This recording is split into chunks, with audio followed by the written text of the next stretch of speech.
Hello, hello, goedemiddag, buenos dias, and ni hao.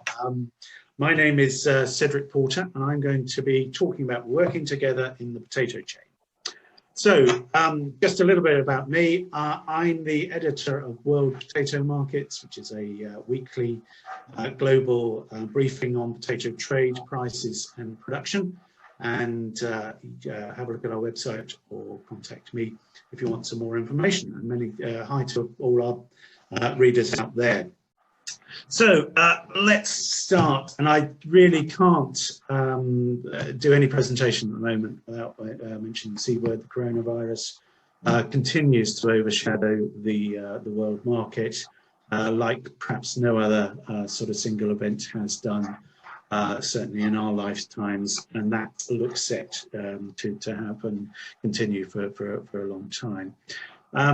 And just having a look at what that means in terms of production.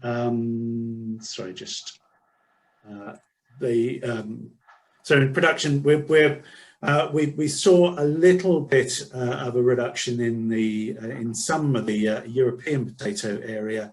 Netherlands and UK slightly down, and other countries slightly down as well. But that was sort of overshadowed by a small increase in France and a slightly larger increase in the area in Germany. So we're really sort of expecting a little bit more production this year. But then growers in Europe have been persuaded or asked or urged to cut back their production in 2021 by as much as 15%, and really because of the lack of demand. Whether that's going to be too big a cutback, if we see the market returning, there is some evidence that the market might return quite quickly, depending on lockdowns. And of course, we've got lockdowns throughout Europe now. And some restrictions in the Americas, although other parts of the world less restrictions, and we're seeing more potato demand there. So US, they actually cut back their area quite a lot, by about 5–6%, just as the virus was starting to take hold. So we're seeing a reduced production there, and we're seeing one of the smallest crops in the last 20 years. In the US, and it's going to be interesting to see whether the US will plant and Canada will plant more potatoes next year, because they seem to be not enough potatoes in US and Canada at the moment. So whether they will plant some more in 2021 just to make up for that shortfall. So what problems has coronavirus exposed to the whole of the potato chain? That's some of the dark clouds there. And I think that perhaps the main one was we're sort of showing how vulnerable we are to the same global threats.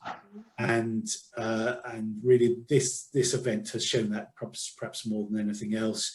I suppose in the background we also have things like climate change as well, which entirely sort of global events affecting people everywhere.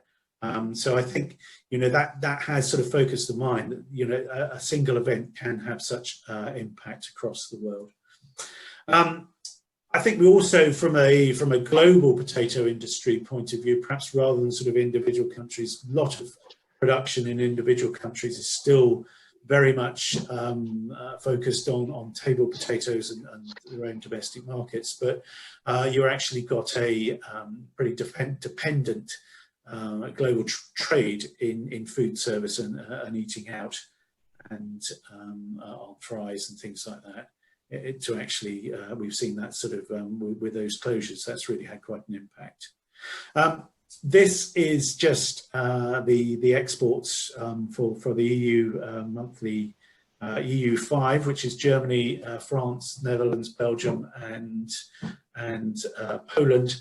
Belgium and the Netherlands being the chief amongst those two in terms of global exports. And you've seen actually that you see that in the springtime, there was quite a large decrease there in April, May time, and a slight sort of increase, but again, return to some of the demand we've seen in August. Whether export demand will then be hit again by this next round of restrictions is to be seen. Same with the US, and US really haven't recovered. This is their August figures. They haven't really recovered from their export, the decline in exports, and that's partly because of the lack of potatoes in their own country. So less availability to export, as well as lack of demand in some of their key markets. I think it's just this says 90%. It's actually 90% of world fry trade is by these four countries: Netherlands, Belgium, Canada, and US. And so we're very dependent on a few countries. And of course, we've had more trade disputes as the markets become more tumultuous. There's been more trade disputes. America's been complaining about EU fries coming to America. New Zealand's been complaining about EU fries, Belgian Dutch fries, particularly coming into New Zealand, and actually launching an investigation. You've had the ongoing trade dispute between China and the US. And EU and Brazil, there's tension there. And of course, in the background, I'm speaking to you from the UK, in the background, particularly for the EU, is the importance of what happens with the trade deal, possible trade deal with the UK and the European Union at the end of this year. And if there is no deal, then there could be significant tariffs on trade and imports, and that would particularly hit Belgian and Dutch suppliers to the UK market. But don't just want to dwell on the downsides, the dark clouds. I think we want to have a look at some of the silver linings from the crisis. What has it sort of taught us, and what are some of the lessons we can learn from that? I think one of the things that really sort of heartened me is that people have discovered or rediscovered their love of potatoes. Home sales of potatoes up by more than 10% in many countries. People have been growing some of their own potatoes while they haven't been able to leave their homes so much. And people have sort of rediscovered how wonderful and tasty potatoes are, and good value. So, a real good lockdown food, if you like, and sort of seeds through, and also to be able to feed families. And I think we've seen more alternative uses for potatoes. Some of the surpluses of potatoes across the world went to for animal feed, and as perhaps as the world becomes more volatile in terms of the animal feed, that the availability and need for sort of plant-based foods and alternative foods to others, then that's perhaps more opportunities there. More uses for D-high and flakes. We've seen that as an increase there. And again, some surplus potatoes gone into biogas. These will never replace the full consumption potato markets for processing or table potatoes, but at least they've sort of developed a new and alternative or expanded markets for potatoes that perhaps otherwise would have been very difficult to sell. So let's sort of hope that some of those gains there will continue, so more of the crop can be sold commercially and used, also good for the environment as well. Moving on to the environment, a green recovery is promised. Lots of people, lots of countries have been promising new money to invest in businesses, and of course a lot of that's had a sort of green tinge to it, an environmental tinge to it. I just wanted to highlight the thing in the middle, linking environment and farming. That's a UK-based charity, but operates in about 30 countries. I happen to be the vice chairman of it, but it's an integrated farm management system of farming better, using your inputs better, and also caring for the environment through that, but also sharing that with the public more through things like school programs and visits to farms, including an open farm Sunday every year, where farmers open the farms free to the public to explain what they're doing and to engage with the public. I just wanted to highlight the wonderful story of the environmental story really we have with the potato. The great thing about potatoes is their yield. and yield per CO2 and whatever, you've got sort of 20 plus tons as an average yield for the world of potatoes. Can go up to more than 50, and that compares with rice or wheat, where you've got a smaller yield of perhaps only sort of two or three tons, or up to about 10 tons a hectare. So much more food, if you like, per hectare. So from an environmental point of view, that's very good. Also from a water point of view. So the water use of potatoes is about a fifth of the water use of rice, denoting there. So the footprints on those denoting their environmental footprint from a carbon point of view there, and the water drops in proportion, their water impact there. So again, some strong and good stories there to tell. There's more uses, new uses for potatoes. We've seen that. That's one on the left there. That is Potato Plastic, a Swedish company who's using potatoes to make renewable or recyclable plastics, using them with forks, and also things like cling film. And there you have newspapers covered in potato starch packaging. In the UK, I was a kid, we used to go to the fish and chip shop and we would have our chips wrapped in newspapers. Now it seems to be the other way around. Our newspapers are wrapped in potatoes. So I think that's something we can, as an industry, can be very proud of. That actually this wonder product that we're producing has got a lot of uses beyond just the eating of very tasty and delicious food.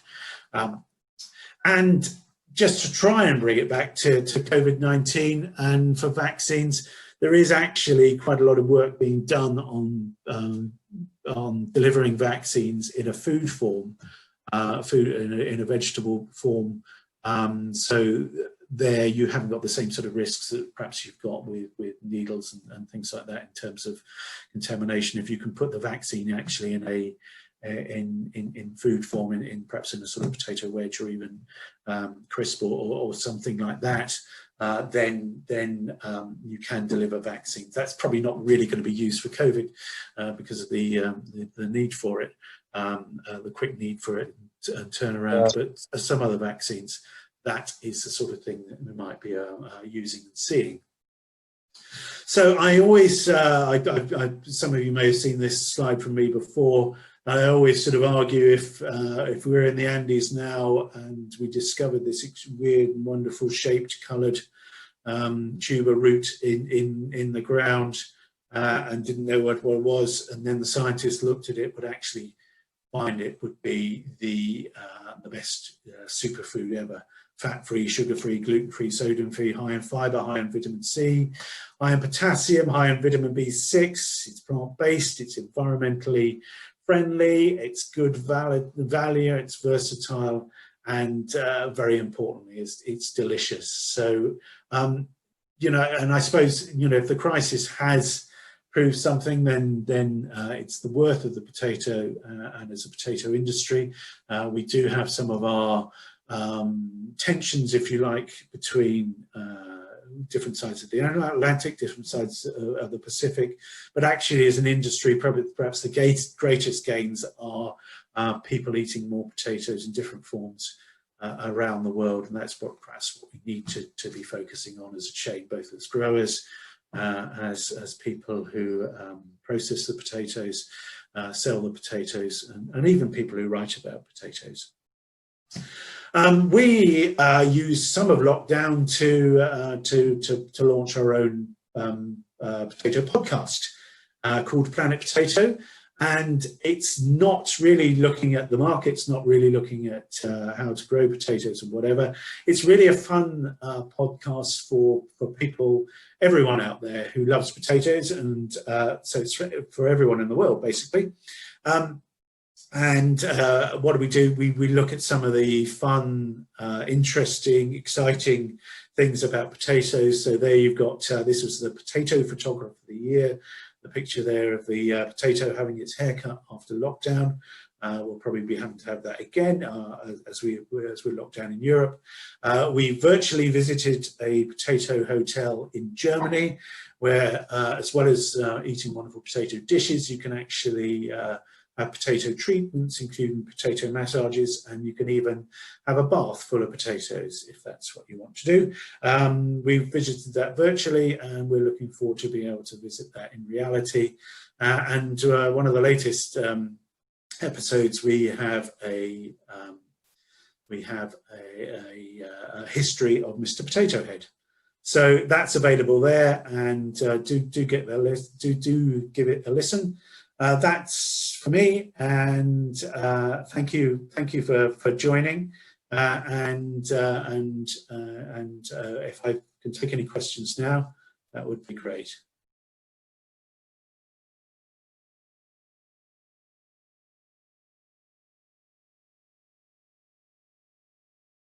If anyone does have any questions, if you can just pop them into the chat, or if you do want to give me a wave, then we can do that.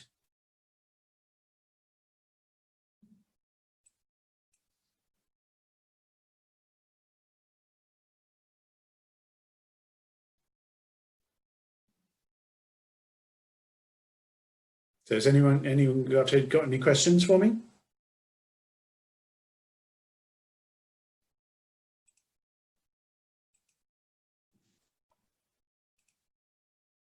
Clear story, it appears. Hello?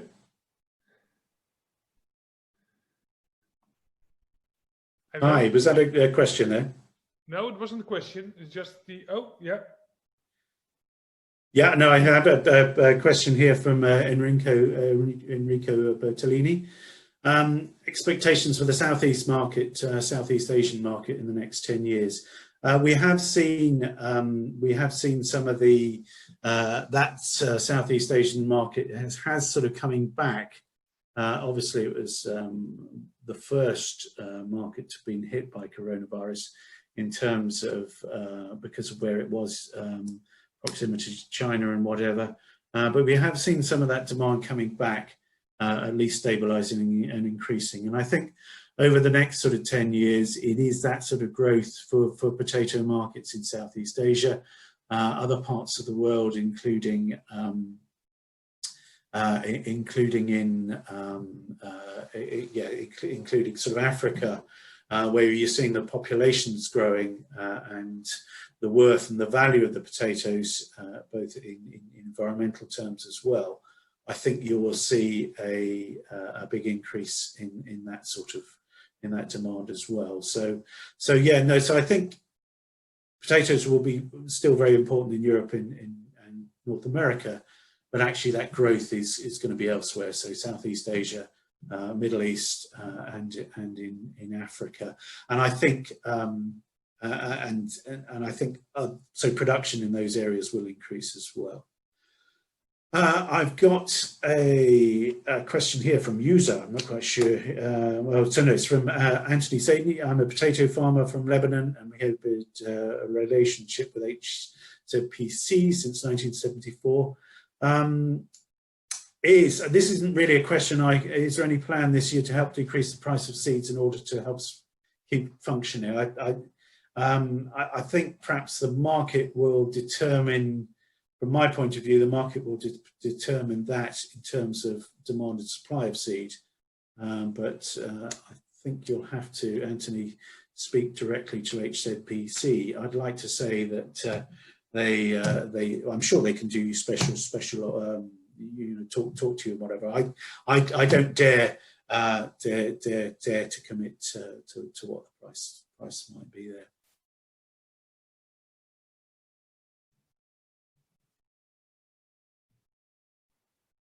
And they've got a question here from Chuka.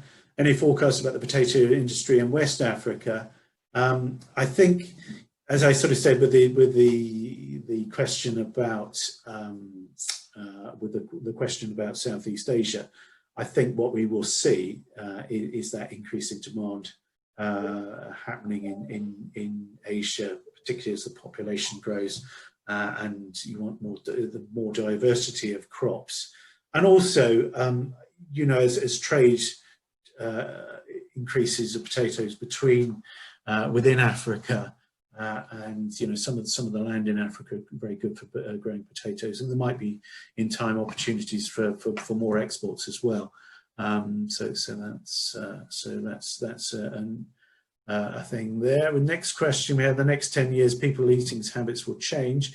How could we combat that? I don't know how we combat that or how we work with that. And actually, I think if people's eating habits do change, then that might be quite positive for potatoes. We do have, it's, as I say, you know, it's a good environmental crop. It's tasty. It's good value. If there's more move away from meat, that might affect potatoes in terms that you often eat a burger with meat. Or fries with a burger, but also obviously, you know, there's potential there for more sort of plant-based diets with potatoes, and potatoes taking a full role in that. And we got one from Nicholas here. Hi Cedric, thank you for the presentation. Thank you, Nicholas. Is the potato acreage drop on the same on contracted free fields and free markets? I think we will probably see a bigger drop in the free buy in Europe, or the free area, than the contracted market. I think processors will want to have some sort of security in knowing that they've got that sort of production, and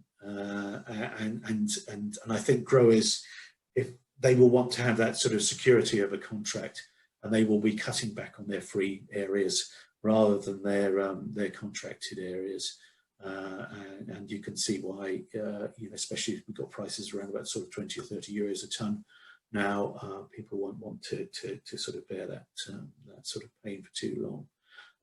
Just a question here from Martin. I think we're sort of running out of time, but some good questions coming in.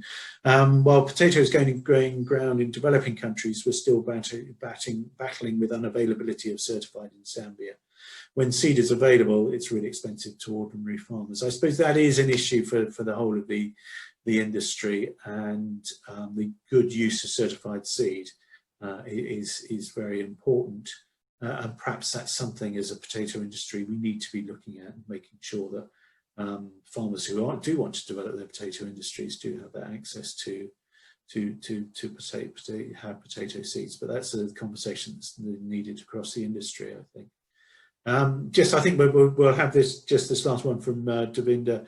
How you see the potential potatoes in the Indian market, where every 1 or 2 years prices crashes due to overproduction, generating losses for farmers, and I think that is a very important issue there, and it's that sort of boom bust, which is very difficult. And I suppose really the use of contracts, but contracts that do deliver a margin for the grower are very important, and I suppose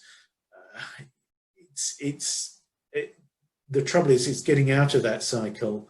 And convincing farmers to do that. So that's a fairly sort of long-term piece that you have to do to change that. And I suppose contracts are a good way of doing that. But then you do have to have some element of free market just to have the market there. So I think my time is up. So many thanks for your time, and please. Well, thank you, Martin, for thanking me, and many thanks, and I hope you enjoy the rest of your potato days today, and please get in touch if you want to know more from me. Many thanks, and have a good day. Thank you.